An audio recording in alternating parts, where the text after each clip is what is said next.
인사하겠습니다. 깎고 나 이뻐. 우리 주약에 맞춰 묵상 기도 드림으로 주일날 예배 하나님 앞에 올리겠습니다.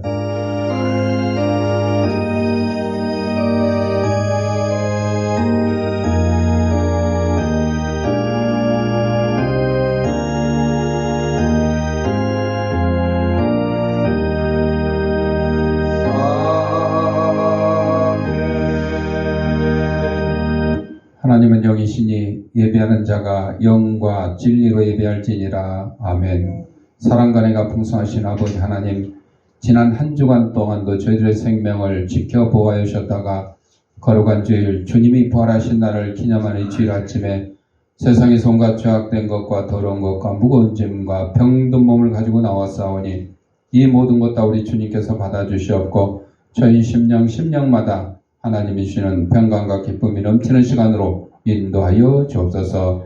예수님 이름으로 기도합니다. 아멘. 찬송 5장.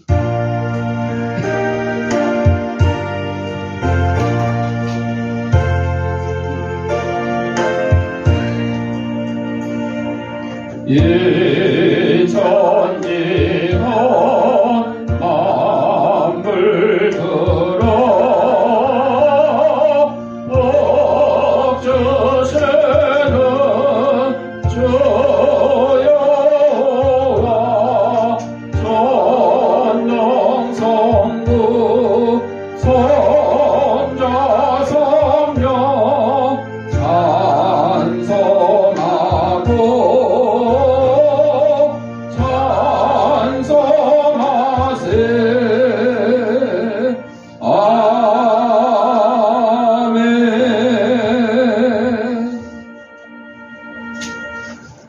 성수기도 가겠습니다. 교동문 28번 시편 63편.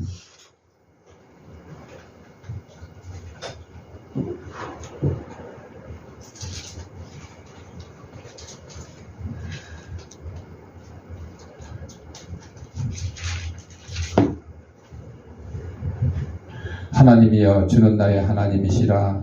내 영혼이 주를 닮아가며 내 육체가 주를 앙모하나이다. 내가 주의 권능과 영광을 보기 위하여 이와 같이 성소에서 주를 바라보았나이다. 주의 인자하심이 생명보다 나음으로 내 입술이 주를 찬양할 것이다. 이러므로 나의 평생의 주를 송축하며 주의 이름으로 말미암아 나의 손을 들리이다. 골수와 기름진 것을 먹음과 같이 나의 영혼이 만족할 것이라. 나의 입이 기쁜 입술로 주를 찬송하되 내가 나의 침상에서 주를 기억하며 새벽에 주의 말씀을 작은 소리로 읊조릴 때에 하오리니 주는 나의 도움이 되셨음이라. 다같이 내가 주의 날개 그늘에서 즐겁게 부르리이다. 아멘.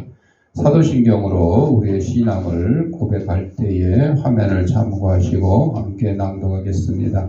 전능하사 천지를 만드신 하나님 아버지를 내가 믿사오며 그 외아들 우리 주 예수 그리스도를 믿사오니 이는 성령으로 잉태하사 동정녀 마리아에게 나시고 본디오 빌라도에게 고난을 받으사 십자가에 못 박혀 죽으시고 장사한 지 사흘 만에 죽은 자 가운데서 다시 살아나시며 하늘에 오르사 전능하신 하나님 우편 앉아 계시다가 저리로서 산자와 죽은 자를 심판하러 오시리라. 성령을 믿사오며 거룩한 공회와 성도가 서로 교통하는 것과 죄를 사하여 주시는 것과 몸이 다시 사는 것과 영원히 사는 것을 믿사옵나이다. 아멘.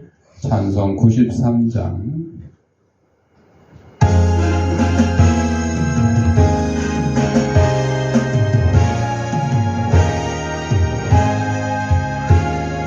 예수는 나의 힘이요 내 생명 되시니 거저 예수 따라 살며 죄중에 빠지리 눈물이 앞을 가리고 내 맘에 근심 쌓일 때 위로하고 힘주시니 주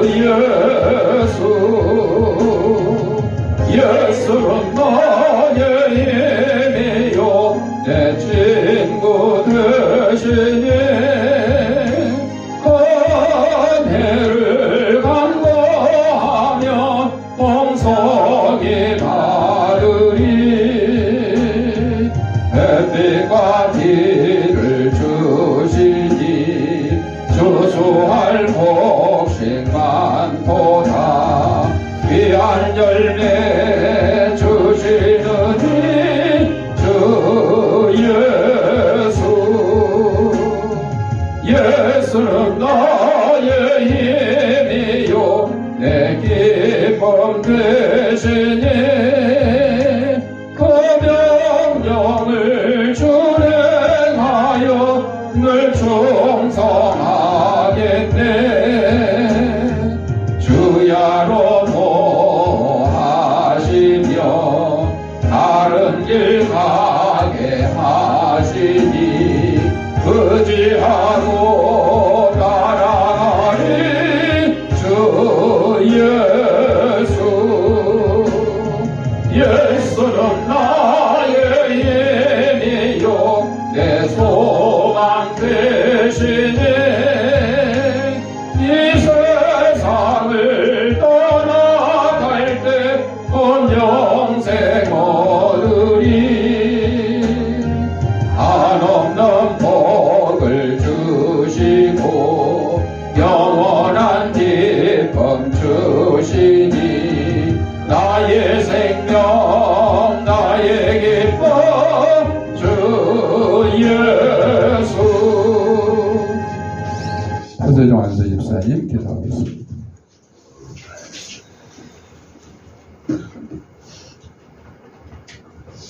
Power on. Bluetooth mode. 지난 주간도 건강의 삶 속에 주님의 성령 안에 잘 지낼 수 있도록 은혜 주심을 감사드립니다.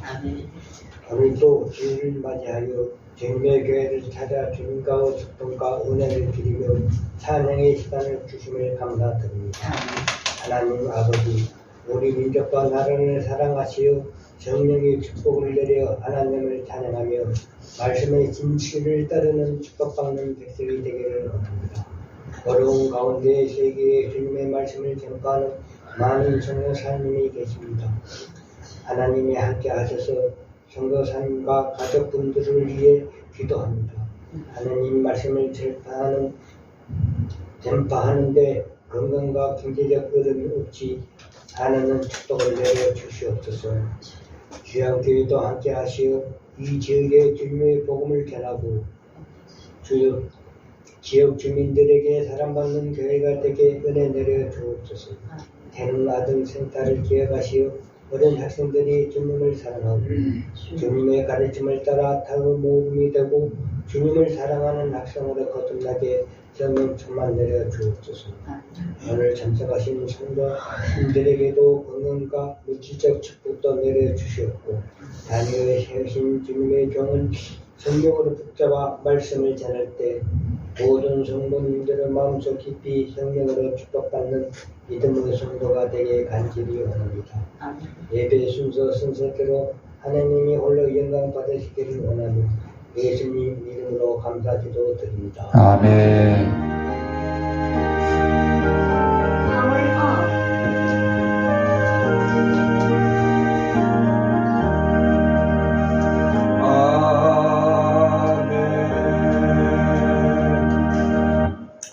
하나님 말씀 고린도후서 1장 3절 다 짓겠습니다. 찬송하리로다. 그는 우리 주 예수 그리스도의 하나님이시요 자비의 아버지시요 모든 이로의 하나님이시며. 아멘. 찬송 279장.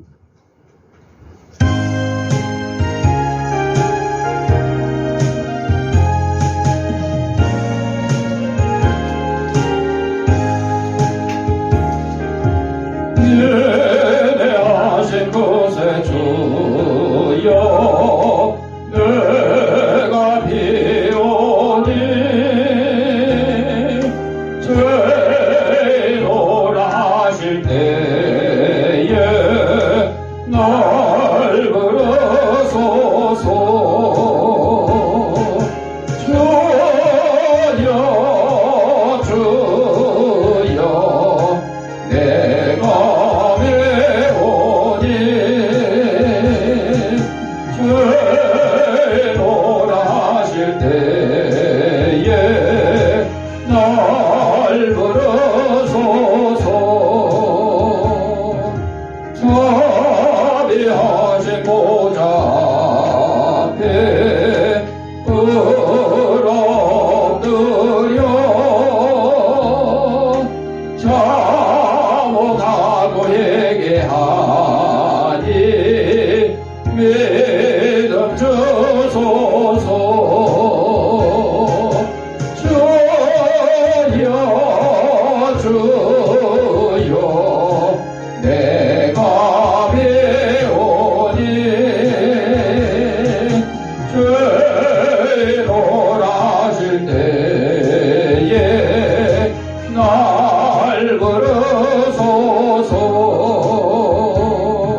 위하여 주께 가오니 상한 마음을 고치시고 구원하소서.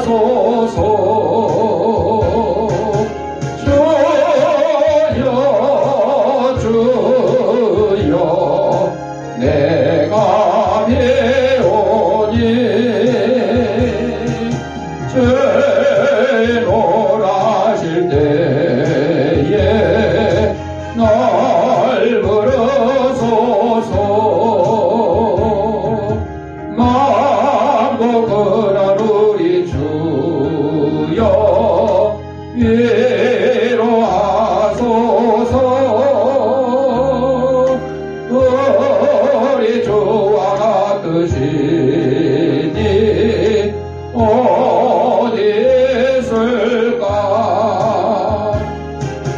주여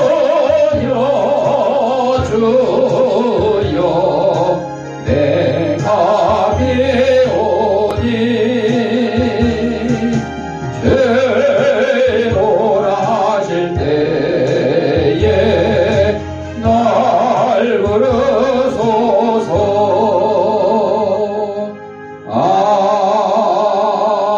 아멘. 영상 하나 보고 말씀 듣겠습니다. 기도하겠습니다. 하나님 아버지, 이 시간 하나님의 말씀을 듣고자 합니다. 하나님의 말씀을 대언하는 이 부족한 죄인의 입술을 주님께서 붙들으셔서 인간의 죄악되고 나약한 것은 주님의 십자가에 감추시고 하나님께서 사랑하는 성도들에게 꼭 주시고자 하는 말씀을 전하는 도구로 삼아 주옵소서.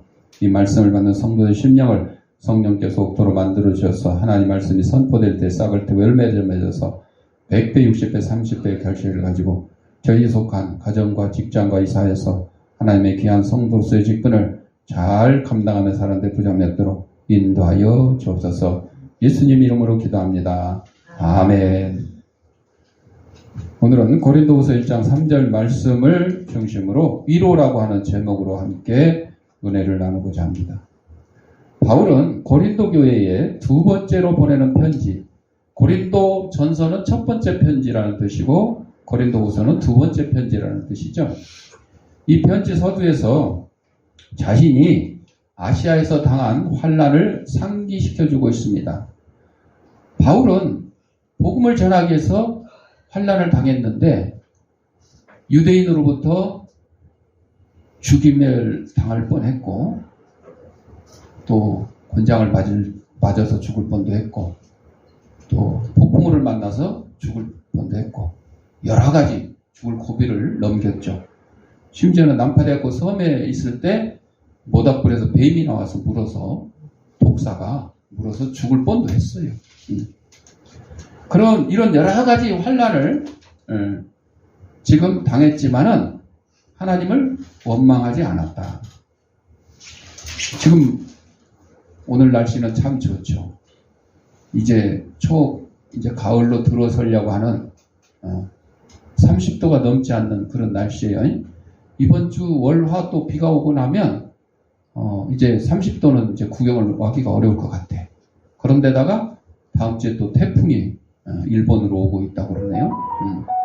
지금은 참 날씨가 이게 좋아. 근데 우리가 날씨가 비만 좀 많이 와도 그냥 하늘을 찔러요. 땡볕, 폭염만 계속돼도 하늘을 찔러. 왜 나를 태워 죽이려고 그러냐. 성경에 보면 요나 선지자가 이제 물속에 뱃속에 한번 들어갔다가 3일 만에 나와가지고 저 니누의 성이 망하나 안 망하나 보려고 이제 먼저 선포를 했죠. 야, 니네들 회개하라. 회개하지 않으면 40일 후에 이거 망할 것이다. 니네 성이 망할 것이다. 오늘날로 말하면 그 시리아 수도 그쪽쯤 되는 건데, 그리고 이제 망하나 안 먹거나 이제 뒷동산 가서 이렇게 내려다보고 있는 거야. 있는데 뜨거워. 햇빛이 너무 뜨거우니까 하나님 앞에 아이고 이거 너무 뜨거워서 죽겠어요. 날 차라리 잡아 죽이시오. 그러니까 하나님이 박넝쿨을 딱 준비를 해가지고 그늘을 만들어서 야 시원하게 좋구나 하고 이제 아주 뷰 요즘 말로 뷰가 참 좋아. 느느에가 망할 뷰가 참 좋아 이러고 있었잖아요. 그랬더니 하나님이 이번에는 벌레를 준비해가지고 박넝쿨을 쉽게 만들었어. 그랬더니 아이고 또 그늘이 없어졌네. 아이고 하나님 나를 태워 죽이시오 하고 막 하나님을 원망했어요. 그랬더니 하나님 뭐라 그래요? 야 너는 이거 박넝쿨 하나 이거 없어진 거 가지고 이렇게 나를 원망하냐. 저기 니느웨 성에는 앞뒤를 분간 못하는 그 당시에 40만 명 어마어마한 것이고 40만 명 저것들이 있는데 저것들이 멸망당하기를 바라냐? 응? 그렇게 이제 요나를 야단친 적이 있죠. 보세요. 하나님의 택한 선지자 요나마저도 이렇게 땡볕 때문에 하나님을 원망하고 날 잡아 죽이시오 막 이렇게까지 하는 편인데 우리들은 어떻게 했어? 뭐 당연한 거야 그냥 폭염에 뜨겁다고 그냥 하나님 원망하고 장마 태풍에 그냥 홍수에 그냥 물난리 났다고 하나님 원망하고 어떻게 보면 당연한 것 같아. 근데 사도 바울은 그렇지 않아요. 그러니까 사도 바울이 우리하고 같은 사람이지만 급이 달라. 급이 무슨 급이 달라? 믿음의 급이 다른 거죠. 오히려 아니 원망만 안 하는 정도가 아니라 오히려 찬양을 했대요. 찬양을 했대요. 그래서 본문은 하나님께 대한 바울의 찬양과 고백이다. 영상에 보여드린 것이 모리타니아라는 영화인데 이것이 미국에서 쿠바는 공산주의 국가고 미국의 턱 밑에서 소련의 미사일 갖다가 쏘려고 했던 나라였잖아요. 근데 그 간타나모라는 수용소가 있고 거기는 또 미국 땅이야. 희한한 하여튼 세계 역사인데 어쨌거나 그 테러 용의자를 잡아다가 거기다가 가둬놓고 막 고문을 하고 그런 내용이 나왔어요. 8년 동안 부시 대통령 때래요. 그랬는데 혐의가 발견되지를 않았어요. 그래서 재판을 해가지고 풀려나게 되는데 근데 오바마 때 와가지고 이제 7년 동안 추가로 항소를 하고 뭐 해가지고 더 가둬놨어요. 그러니까 15년 만에 풀려나게 된 거죠. 그런 내용이야. 이제 저는 이제 그걸 얘기하려는 게 아니고 거기 오늘 영상에 보여드리는 군 검찰관 이분이 크리스찬이잖아. 이 사람이 죄가 있으면 기소를 해서 재판해서 벌을 받게 만들어야 되는데 아무리 증거를 찾아봐도 증거가 없는 거예요. 오히려 아까 얘기한 대로 막 고문을 하고 허위 자백을 시키고 막 해가지고 다 가짜예요. 자기는 이걸 할 수가 없다. 나는 누구라고? 크리스찬으로서. 그걸 여러분한테 보여드리려고. 원래 예고편에는 그 내용이 없어요. 그래서 내가 이거를 우연히 영화를 케이블 TV에서 보면서 그걸 카메라 휴대폰으로 찍어서 지금 해놓은 거야. 그러니까 화질도 이상하고 소리도 이상해. 우리 그리스도인들은 내가 어느 자리에 있든지 내가 기독교인이라는 사실을 망각해서는 안 돼요. 도둑놈들하고 같이 있다가 도둑질하는 자리에서 야 우리 이거 도둑질하자 훔치자 그랬을 때 나는 그리스도인들도 그럴 수가 없네. 이래야 되는 게 맞잖아요. 그걸 보여주는 거예요. 어떤 자리에 있든지 뭐 검사가 됐든 변호사가 됐든 대통령이 됐든 어떤 자리에 있든지 여러분 지난주에 미국 도널드 전 대통령이 4번째 기소되면서 머그샷 범인 딱 해갖고 앞면 사진 찍고 옆면 사진 찍었잖아요. 우리 같으면 아이고 인생 종쳤네 아마 그랬을 것 같아요. 근데 이 트럼프는 참 머리도 뛰어난 사람인 것 같아요. 그 머그샷을 이용해서 티셔츠를 팔고 기념품을 팔아가지고 수백만 달러의 선거 자금을 마련할 수가 있대. 참 기막힌 일이야. 기막힌 일. 자, 좌우지간 우리 그리스도인들은요 이런 어떻게 보면 공경에 처할 수 있는 자리요.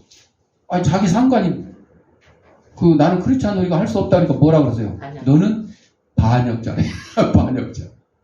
무시무시한 말이 이게 반역자요. 군인한테 일반인도 아니고 군인한테 너는 반역자니까 이제 너는 목 잘리는 것도 하고 앞으로 너는 취직도 못할 것이고 연금도 필요 없고 뭐 이런 거야. 어마어마한 거요. 나한테 어마어마한 불이익이 오는데도 불구하고 나는 크리스찬으로서 양심을 접어줄 수가 없다. 그거죠.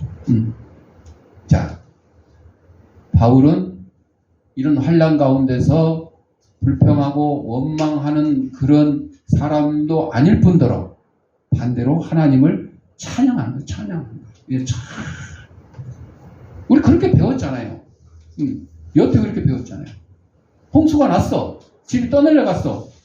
그 집이 떠내려가는데 거기서 하나님을 막 찬양하고 있으면 남들이 뭐라 그러겠어? 미쳤구만. 홍수에 집 떠내려가더니 드디어 돌았구만 돌았어. 아마 이럴 거예요.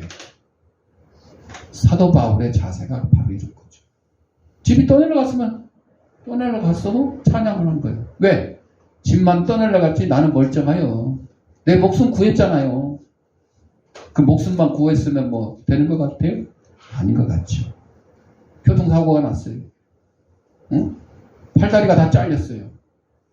뇌 수술을 막 몇 번씩 해요. 그런데도 목숨을 부지를 하긴 했어. 그런 사람이 병원에서 누워서 잘 듣지도 나오지도 않는 소리로 하나님을 찬양하고 있으면 의사 간호사들이 보기에 아이고 이 사고 충격으로 드디어 또라이가 됐구나. 이렇게 생각할 수 있어요. 그런데 그렇게 해야 되는 것이 누구라고요? 우리 기독교인이라는 거야. 사도 바울의 기준에서 보면 그래요. 아유 나는 사도 바울 닮기 싫어 하는 사람은 안 해도 돼. 그러나 너가 정말 예수님의 제자로 살기를 원하겠다.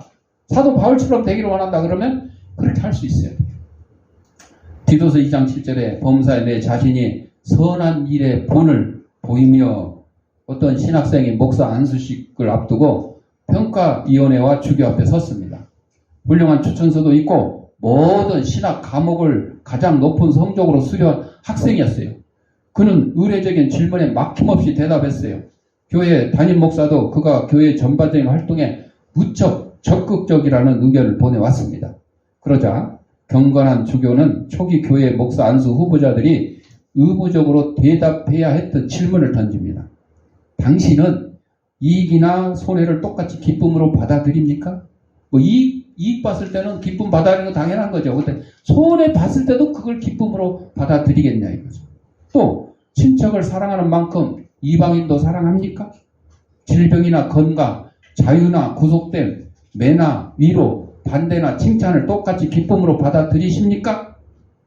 그 후보가 대답했습니다. 솔직히 대답해요. 그렇지 못합니다. 아니, 저도 이렇게 다 할 수 없어요. 남들이 나를 칭찬하면 좋다고 그러지만 나를 비방하고 야유하고 이러면 기분 나쁘죠. 내가 잘못했는데도 불구하고 그 잘못을 지적하는 것을 싫어하는 것이 사람들의 보통적인 생각이잖아요. 그렇지 못합니다. 그러니까 그렇다면 가서 공부를 계속 하시오. 목사들 중에는 자신들이 성경을 해석해서 설교하도록 부름을 받았다고 생각하는 이들이 많습니다. 그러나 그것은 2차적 기능이에요. 말씀 전하는 게 2차적 기능이래요. 그러면 먼저 기능이 뭐냐?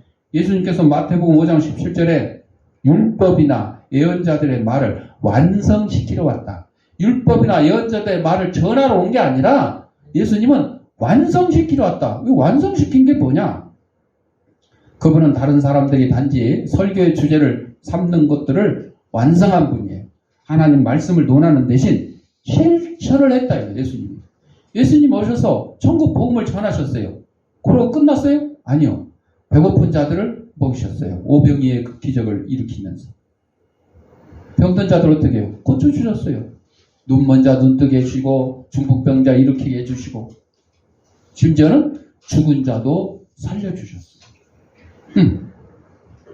그러니까 목사의 첫 번째 기능은 설교가 아니고 뭐라고요? 실천. 배고픈 자를 먹이고 병든 자를 내가 고쳐줄 능력이 없잖아. 고침 받을 수 있도록 도와줘야 돼요. 하여튼 여러 가지 이런 것들. 지금 마태복음 5장 17절에 예수님이 율법이나 예언자들의 말을 완성시키러 왔다가 첫째면 말씀을 전하는 게 첫째가 아니고 그건 둘째다요. 실천을 먼저 해라, 이거 실천. 주둥이만 나불나불 거리고 있지 말고, 교회 안에서만 막 아주 뻔들어지게 설교 막 아주 그냥 유튜브에 막 멋진 설교, 그게 아니고, 가서 실천하고 와서 설교해라. 그 뜻이에요. 그거를 우리가 오해하면 안 돼요. 목사님도 그렇게 해야 되는데, 성도들은 그렇게 하는 것이 당연한 거죠. 오늘 하나님은 위로하시는 하나님이다 그랬어요.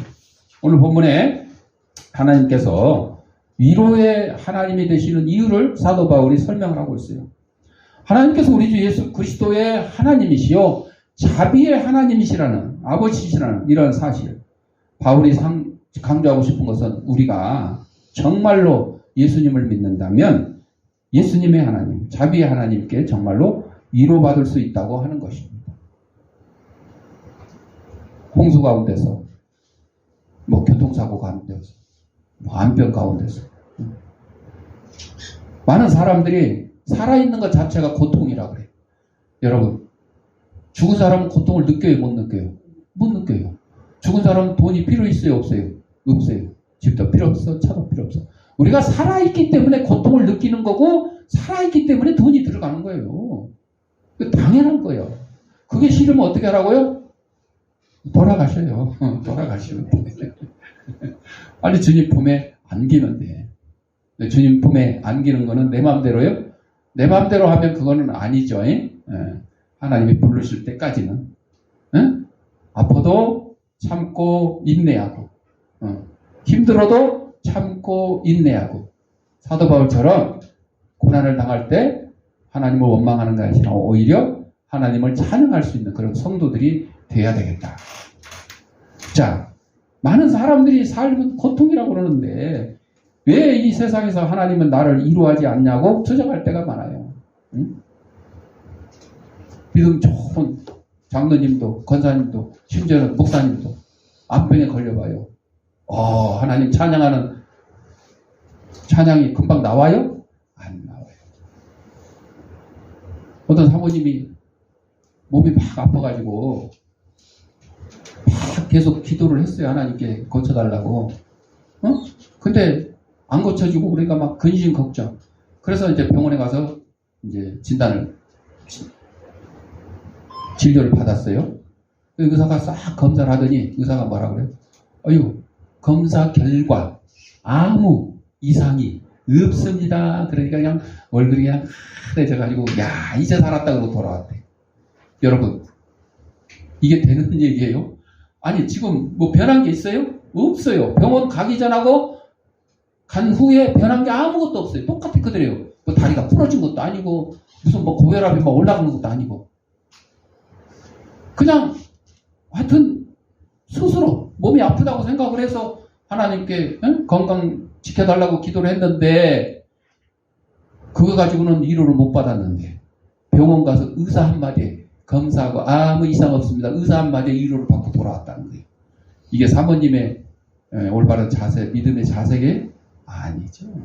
아니죠. 여러분, 우리가 하나님으로부터 위로 받을 때 정말 감사합니다. 아이고 나는 살았다. 이래야지. 의사한테 가가지고 의사가 아무 일 없어요. 괜찮아요. 이거 가지고 막 위로받고 아이고 나는 살았다. 이거는 믿음의 자세가 아니라는 거죠. 그럴 수는 있지만 그러니까 여러분 우리는 하나님을 더 의지하고 하나님 말씀에 따라 살겠다고는 했는데 실생활은 또 그렇지 못한 경우가 많다 하는 그런 이해라는 거죠. 그래서 하나님 왜 나를 위로하지 않냐 이렇게 투정할 때가 많아요. 그러니까 여러분 서로 그렇다 치더라도 병원에 가서 의사의 진찰을 받고 검사를 해서 다 이상이 없습니다 그러면 그 의사의 말 때문에 여러분 위로받고 나는 살았다 할 것이 아니라 그때 여러분 어떻게 생각해야 돼요? 하나님이 이 의사를 통해서 이 검사를 통해서 이 진찰을 통해서 나 아무 이상 없게 해주셨구나. 하나님 감사합니다. 이렇게 나와야 맞겠죠. 병원에 갈 수도 있잖아요. 그걸 우리가 결과를 가지고 어떻게 반응하느냐 이 차이예요. 똑같은 상황이죠. 예수 그리스도 하나님, 자비 하나님을 생각해 보십시오. 우리가 사망의 골짜기에서 두려워하는 주된 이유가 하나님을 잘 알지 못했어요. 다윗은 내가 사망의 음침한 골짜기로 다닐지라도 하나님이 나의 지팡이와 막대기가 되시며 하나님을 잘 알고 있기 때문에 그런 거죠. 그러나 하나님을 잘 알지 못하면 우리가 두려워할 수밖에 없는 거죠. 그러나 예수 그리스도의 하나님, 자비의 하나님을 알게 되면 우리는 위로받을 수 있다. 바울은 사망의 골짜기에서 위로의 하나님을 발견하였고 하나님만을 더욱 의뢰하게 되었으며 기도해야 함을 절실히 깨달았죠. 바울은 자신이 당한 고난이 하나님의 훈련임을 알았기 때문에 더욱 사망의 골짜기에서도 복음을 위해 일할 수 있었던 거죠. 욥을 보십시오. 욥이 당한 그 고난, 재산 다 잃고 자식 잃고 온 몸에 막 종기가 나가지고 막 기아장으로 긁을 정도, 손으로 긁어갖고 될 일이 아니에요. 기아장으로 막 긁을 정도로 엄청난 그 고통 중에서도 하나님을 원망하지 않아요. 부인이 그랬잖아요. 하나님 원망하고 가서 뒤져라 뒤져라 죽어버려라. 그런데도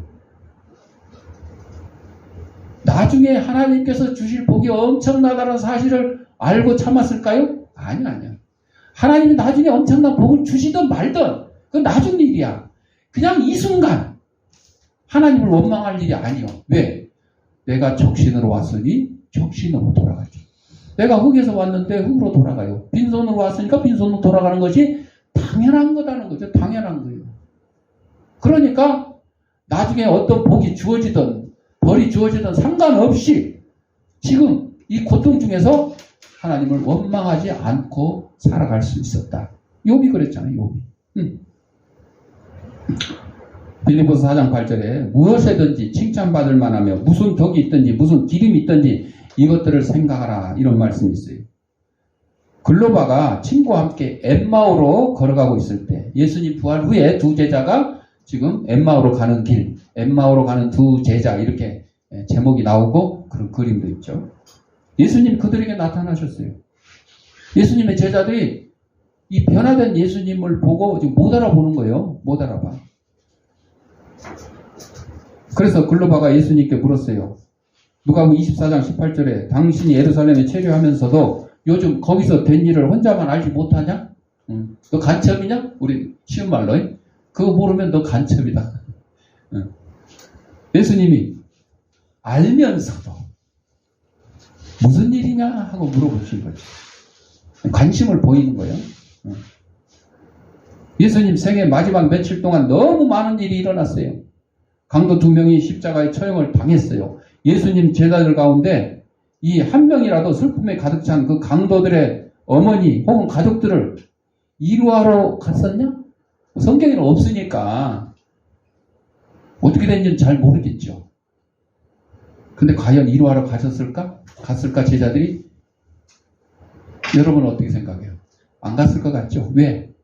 예수님이 십자가에 달릴 때 제자들이 다 어떻게 했어요? 36개 주랭량을 치면서 심지어는 요한은 벌거벗은 도망갔어요. 우리처럼 옷이 뭐 위에 아래 뭐 이렇게 있는 게 아니라 옛날 이스라엘 옷은 그냥 큰 천으로 두루마기에 몸을 그냥 감싸고 허리에 끈 하나 딱 매면 끝이야. 그러니까 끈 풀어지면 홀라당 나치가 되는 거예요. 그 벗겨지는지도 모르고 도망갔다는 거예요. 그러니 예수님 좌우에 달려있는 강도들의 가족한테 가서 얼마나 슬프겠어요. 위로의 말씀을 전합니다. 뭐 이럴 정신이 있었겠어요? 없었겠죠. 또 제자 한 명이라도 빌라도에 가서 강도들 시체가 십자가에 달린 채 까마귀 밥이 되지 않도록 우리가 내려서 장사 지내겠습니다 한 사람이 없었어요. 게다가 그 강도들 중 하나는 어떻게 했어요? 예수님한테 주님 저를 기억해 주세요. 뭐 다른 것도 없고 기억해 주세요. 그랬더니 예수님이 네가 오늘 나와 함께 낙원에 있으리라. 그러니까 구원받은 형제가 된 거예요. 믿음의 형제가 됐죠. 그 예수님 제자들은 적어도 다른 옆에 그 회개 안 한 강도는 치더라도 회개한 강도 우리 믿음의 형제가 됐잖아요. 그 성도들을 돌봐야 되잖아요. 그 사람을 제대로 장사 지내는 그런 성의 정도는 보여야 마땅한 건데, 그리고 또 그를 처형한 사람들, 노마 병정들, 그 사람들은 어떠냐? 이 사람들이 자기들이 예수님을 지금 뭐 십자가에 매달고 싶어서 창을 찌르고 싶어서 했어요? 누가 시켜서? 상관이 시켜서. 명령 복종. 응? 명령에 따라서. 아까 영상에서는 나는 크리스찬으로서 그 명령을 따를 수 없습니다. 반역자라는 소리를 듣고도 나는 그만두겠습니다. 이랬지만 뭐 이 사람들은 그런 수준이 아니잖아요. 로마 군사들은. 그냥 명령대로 하는 거죠. 그래서 그들을 악인이라고 우리가 표현하기보다 그 사람들도 구원받아야 될 필요가 있는 사람들이다. 그래서 예수님 제자 중에 그 로마 병정들을 사랑하고 용서받을 수 있는 길을 보여준 사람이 있었을까? 야, 당신도 상관의 명령에 따라 어쩔 수 없이 예수님을 십자가에 매달았지만 예수님은요, 사흘 후에 다시 부활할 것이고 하나님의 아들이시며 승천하시고 뭐 어쩌고 이런 얘기들을 해주고 예수를 믿어야 구원 얻습니다. 이럴 정신이 있었을까? 없었어. 다 도망가느라고. 다 도망가. 사흘이 지날 때 예루살렘에서 얼마나 많은 일이 일어났냐. 이거 말고도 깨어진 가정도 있을 테고 다친 사람도 생겨났을 테고 사랑하는 사람을 잃은 이들도 있었을 것이고 어떤 사람은 죄를 짓기도 했을 것이다. 또 어떤 사람은 하나님을 찬양하기 위하여 새로운 노래를 지었을 것이다. 어머니들은 자식들을 계속 돌봤을 것이고 어떤 사람은 굶지 않도록 돌봐주었을 것이고 사흘이면 많은 일들이 일어날 수 있는 시간이다. 그래서 예수님이 무슨 일이냐 물어보는 거죠.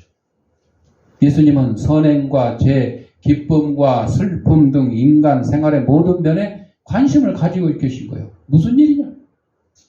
모든 것을 우리와 함께 나누고 싶어 하십니다.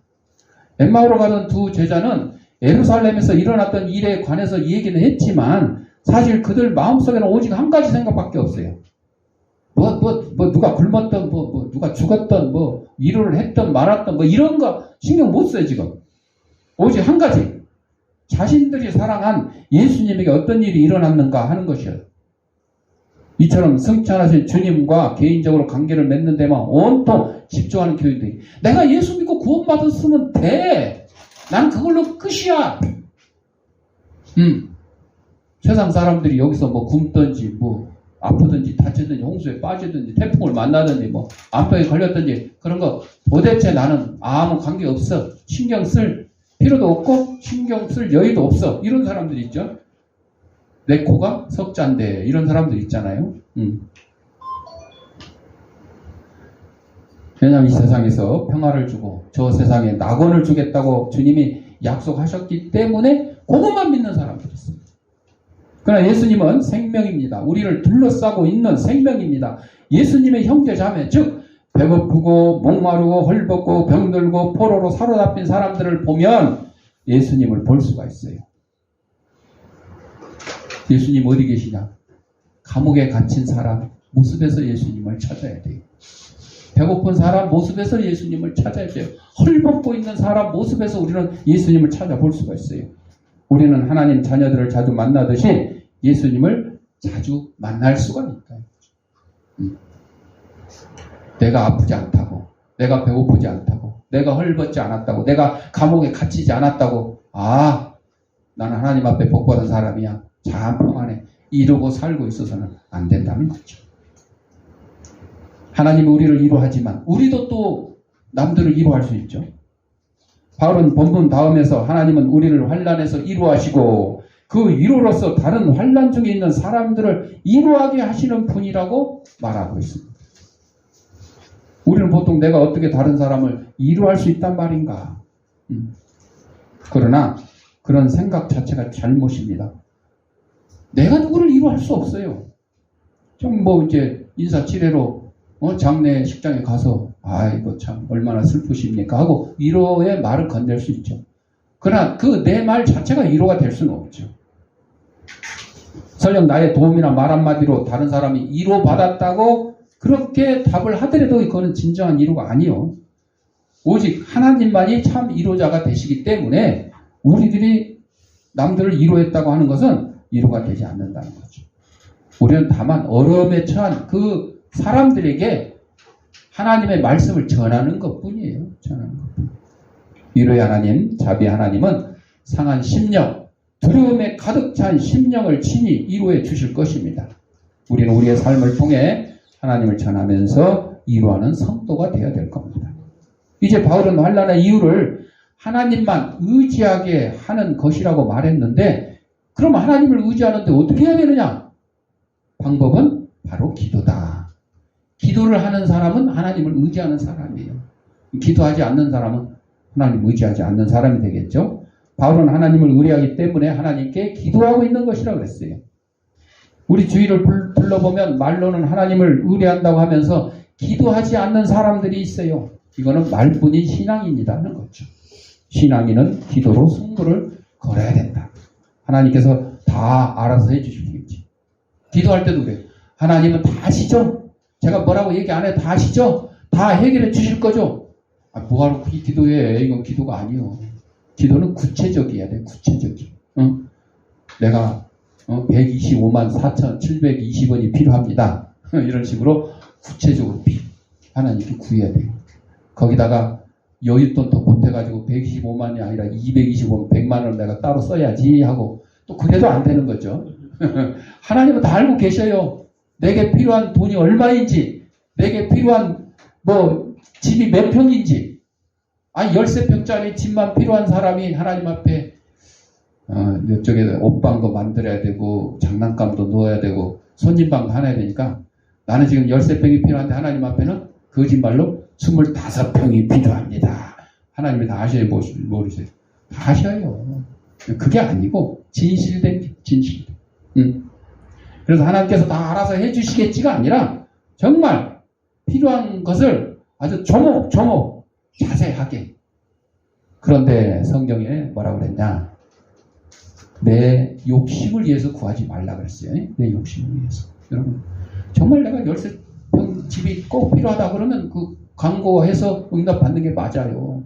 그러나 내 욕심을 위해서 25평, 35평, 40평, 저 강남, 저 압구정동에 막 70억짜리 주시옵소서. 이런 욕심 버리라는 거죠. 하나님께서 알아서 해주셔도 기도해야 되는 것이 하나님만 의뢰하는 우리 성도들의 바람직한 모습이다. 사랑하는 성도 여러분, 위로가 필요하시면 하나님께 구해서 위로를 받으시고, 그 위로받은 위로 가지고 또 내가 위로해 주는 건 아니지만 이웃에게 그 위로의 말씀을 전할 수 있는 저와 여러분이 되시길 바랍니다. 기도하겠습니다. 사랑과 내가 풍성하신 아버지 하나님, 우리 이 땅에 보내시고 하나님의 귀한 백성으로 삼아주시고 위로를 허락해 주시니 감사드립니다. 하나님이 우리에게 위로를 주신 것처럼 우리도 이웃들에게 하나님의 위로를 전하는 저희들의 삶이 될 수 있도록 인도하여 주옵소서. 예수님 이름으로 기도합니다. 아멘. 봉헌하겠습니다.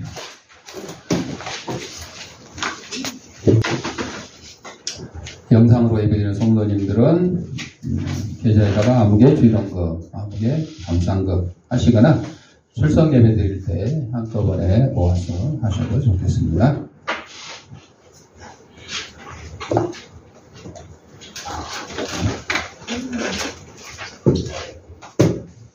기도하겠습니다. 하나님 아버지 감사합니다. 이 시간 하나님이 우리에게 허락하신 물질 가운데 하나님의 것을 구별하여 하나님께 드립니다. 사랑하는 성도의 손길에 물질의 풍성함과 영광의 강건함을 다하게 하시고, 특별히 하나님의 위로를 받고 위로를 또 이웃들에게 전하는데 부족함이 없는 저희들이 삶이 될 수 있도록 인도하여 주옵소서. 하나님 우리들이 예물이 하나님의 말씀이 온 세상에 널리 전파되는데 귀한 밑거름이 되게 하시고, 어렵고 힘든 이웃들도 없는 사랑의 지팡이 될 수 있도록 은혜 내려 주옵소서. 드릴 때마다 감사하며 예수님의 이름으로 기도합니다. 아멘. 566장.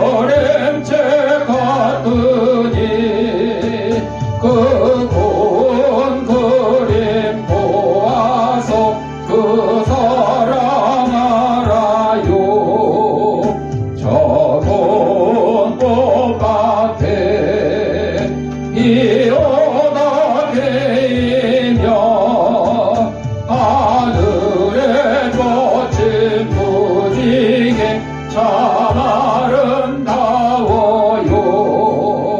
저 푸른 하늘에 수많은 별들도 주 하나님의 사랑을 늘 속삭이지요. 교회 소식입니다. 월요일날 우리 총회 선정위원회가 있어서 다음 총회장과 임원들을 선정하는 일이 있고, 또 푸드뱅크, 또 반찬 전달, 빵 수령 이런 내용들이 있습니다. 요즘 그 뉴스에 보면 여러분 윤석열 대통령이 강조를 했죠. 공산주의에 대해서 잘못된 편향된 이념으로는 나라의 기둥을 세울 수가 없다 그렇게 하는데, 여러분 우리가 다른 거는 몰라도 상관없어요. 그러나 교회는 공산주의와 반대되는 거죠. 교회가 공산주의를 반대하는 게 아니라 공산주의자들이 교회를 반대하고 기독교를 실은 없다고 부정을 하는 겁니다. 그러니까 저절로 우리는 반대자가 된 거죠. 그래서 뉴스에서 나오던 주위에서 무슨 일이 일어나든 그 내용을 다 여러분이 알 필요는 없어. 공산주의자냐, 공산주의를 신봉하고 거기에 찬성하는 그런 사람들이냐, 그걸만 잘 생각하시면 돼요. 교회는 공산주의하고 반대고, 또 추가로 이제 동성애 하는 거, 그런 것도 다 반대고, 그 기준을 잘 세워주시면 좋을 것 같습니다. 찬송 567장.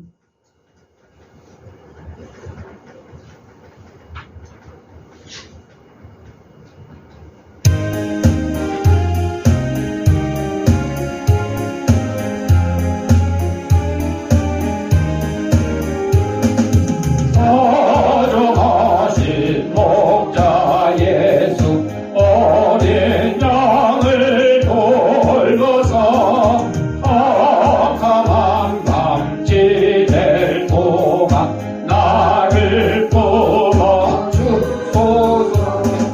선한 목자 내 주 예수 나의 기도 들어서 늘 아침 될 때까지 나를 지켜주소서.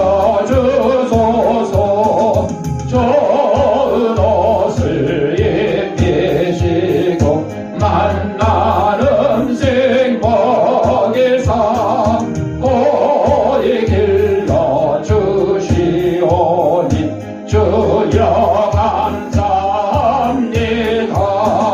주여 저의 지난 허물 용서하여 주시고 친구들도 저와 같이 복을 받게 하소서. 아멘. 아픈 데 있는 사람 아픈 데 자기 손을 대시고, 아픈 데 없는 사람 머리에 손을 대시고 따라합시다. 나는 하나님의 조강력한 능력을 가진 치유사역자다. 예수님의 이름으로 명하노니 생기야 너는 사방으로부터 내 몸속에 들어와 하나님의 잃어버린 형상을 회복케 하고 육신의 질병을 내쫓고 영혼의 질병을 내쫓아라. 이제는 우리 주 예수 그리스도 내와 하나님 아버지의 권한 사랑과 성령의 감동과 교통하심이 위로를 주시는 하나님의 그 위로를 받아 또 이웃들, 고난당한 이웃들, 어려움당한 이웃들과 그 위로를 함께 나누기를 다짐하는 하나님 주의 백성들 머리 위에, 저들의 가정과 직장과 사업장이 이 지향교회 위에 이제로부터 영원토록 함께 있을지어다. 아멘.